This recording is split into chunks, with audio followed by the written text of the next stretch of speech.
त्या सगळ्या गोष्टीबाबतच मी विधान परिषदेमध्ये सत्याने जी चर्चा आणली होती त्याच्यावर आश्वासन दिलं होतं.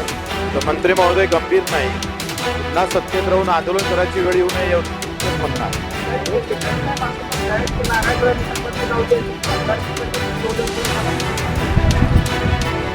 त्यांचा व्यक्तिगत त्यांच्या मनात काय, राणेसाहेबांच्या मनात काय, केसरकरांच्या मनात काय, काय जाणणार आहे राजकीय. सुप्रीम कोर्टात जी टसल चाललेली आहे, काय वाटतंय एकनाथ शिंदेच्या शिवसेनेला अडचणीत आहे? तुम्ही ज्यात प्रवेश केलाय हा, अडचण याचं काही कारण नाही. लक्षात घ्या, चिन्ह नाव याच्यापेक्षा कर्म महत्वाचं असतं. आणि मला शिंदे साहेबांवर विश्वास आहे का त्यांचं काम खरं तर बोलणारं आहे. जनसामान्यांची सेवा ही ब्रीद असल्यामुळं निकाल तर बाजूनच लागेल, पण कदाचित 100पैकी 1% विश्वास नाही ठेवला तरी काम बोलतंय माणसाचं, आणि कामावर विश्वास आहे. त्याच्यानं कोर्टात काय निकाल लागन हे आमच्यात किंचितही त्या तो काय म्हणतंय चिंता नाही. त्याच्यानं तो काही विषय नाही. ज्या पद्धतीने संजय राऊत असतील, उद्धव ठाकरे असतील, आदित्य ठाकरे ज्या पद्धतीने बाहेर सध्या टीका जोरात करायला लागले, जे बॅकफुटला होते ते आता फ्रंटफुटला आल्याचं वाटतं. कपिल सिब्बल खूप मोठ्या प्रमाणात त्याला काही अर्थ नाही. मला असं वाटतं का एकंदरीत शिंदे साहेबांची धावपळ, त्यांचा संपर्क, त्यांचा लोकभावना ह्या ज्या महत्त्वाच्या आहे त्या कसं आहे, फक्त नावावर आणि चिन्हावर सगळं काही होत नसतं. त्याच्यानं त्याची चिंता करायची नाही, आणि निकाल बाजूनच लागेल. आणि नाही लागला तरी शिंदे साहेब सक्षम आहे. मोठ्या प्रमाणात जे आहे ते अत्याचाराच्या घटना जे आहेत ते घडतायत असं संजय राऊत म्हणतात. हे सरकार कुठेतरी अपयशी आहे, खरं अपयशी आहे.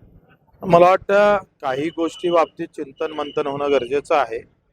जर अशा प्रकारच्या घटना वारंवार घडत असेल तर छत्रपतीचा आदर्श घेतला पाहिजे, आणि अशा पद्धतीची जे काही घटना असेल त्याच्यावर कुठंतरी मोठ्या प्रमाणात ॲक्शन प्लॅन तयार करून त्या कशा टाळता येईल आणि झाल्यानंतर त्याच्यावर कशा प्रकारची तातडीनं सजा देता येईल, हे प्लॅनिंग किंवा याच्यासाठी नवीन कायदे आणणं गरजेचं वाटतं. 29 तारखेपासून मनोज जरांगे पुन्हा एकदा आंदोलनाला बसायला लागले. तर राज्य सरकारने ज्या पद्धतीने त्यांचा विश्वासघात केला अशा पद्धतीचा आरोप होतोय. शिंदे साहेबांवरही त्यांनी आरोप केलाय, फडणवीस साहेबांवरही आरोप केलाय. राज्य सरकार त्याच्यामध्ये आता प्रत्येक जण त्यांचा त्यांचा प्रश्न आहे. कुणासोबत घात होतं, विश्वासघात होतं का अपघात होतं, हे आता त्यांनी कशा पद्धतीनं समोर जावं त्यांचा प्रश्न आहे. आणि आम्ही पहिलेच ठरवलं का जातीपाती धर्माच्या या अशा राजकारणात आपण पडू नये. आम्ही दिव्यांग असेल, एकल महिला असेल, आमचे अनाथ असेल, शेतकरी असेल, मजूर असेल, या संदर्भात आमच्या लढायला कुठं आमच्या बोलण्यानं कुठं प्रॉब्लेम होऊ नये हे जपण्याचा प्रयत्न आम्ही करत असतो. भाऊ, खरं तर राज्यभरामध्ये अनेक आश्रमशाळा असतील, त्याचबरोबर दिव्यांगांसाठीच्या आश्रमशाळा असतील. अशा ठिकाणी त्यांची हाल होत आहेत, कारण त्या चांगलं अन्न मिळत नाही, अशा पद्धतीच्या गोष्टी समोर आल्या. या बाबतीत मी विधान परिषदमध्ये पण चर्चा केली. आमच्या अतुल सावेंनी मला शब्द दिला का मी CM साहेबांसोबत याच्याबाबत बैठक लावतोय, आणि आता 1 महिना होतोय. आता अतुल साहेबवरच हक्कभंग करावी लागेल की काय, अशी परिस्थिती आमच्यावर आलेली आहे. आश्वासनाची पूर्तता होत नाही, आणि एखादा सभासद त्याच्यावर प्रश्न विचारतं, या सगळ्या गंभीर प्रश्नाकडे घेऊन जाण्याचा प्रयत्न करतोय.